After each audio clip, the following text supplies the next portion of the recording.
Subscribe कीजिए हमारे channel को और बेल आइकॉन को दबाइए हमारी लेटेस्ट वीडियो सबसे पहले देखने के लिए। घुमाड़ी घुमाड़ी शिव के पूजली तो शिव के मानाई ल शिव के मानाई हो। शिव जी जब हमरे होरी ला जनमी है हो डमरुआ हम चढ़ाई हो डमरुआ हम चढ़ाई हो।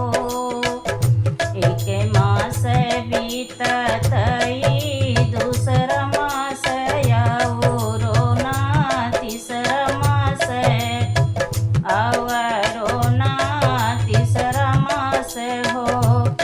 ललना धीरे धीरे नवे मास बीतत तो दिन नियराइल दिन नियराइल हो। एक रात बीतल दूसरा रात आउरो तीसरा रात आउरो से तीसरा रात हो। ललना आधी रात होरी ला जाना में हो महलिया उठे सोहर हो महलिया उठे सोहर हो। घर माँ से निकली बहुआ तो सासू से अरज करें सासू से अरज करें हो। सासू जब हमरे ललना के रहनिया हो डमरुआ हम माने हो डमरुआ हम माने नी हो। कल बाल कैलू डमरू तू मान्यू ललन भल पायु हो बेटा भल पायु हो।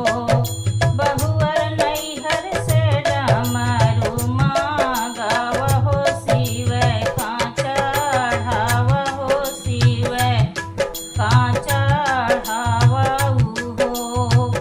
मोरे पीछवारावा भनवा हरिया जोड़िया हो तो हालिए जोड़ियावन हो।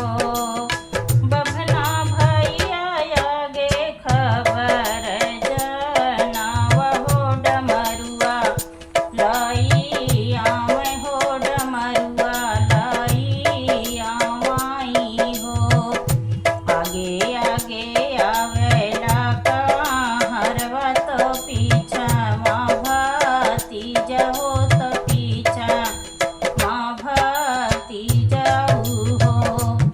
ललना तही पीछे आवे वीरन भैया हो डमरुआ हथवा लिहले हो डमरुआ हथवा लिहले नी हो। घुमाड़ी घुमाड़ी शिव का पूजली हो तो शिव का नाई हो तो शिव का नाई न हो। शिव जी जब हमरे गोदी में होई है ललनवा हो डमरुआ हम चढ़ाई हो डमरुआ हम चढ़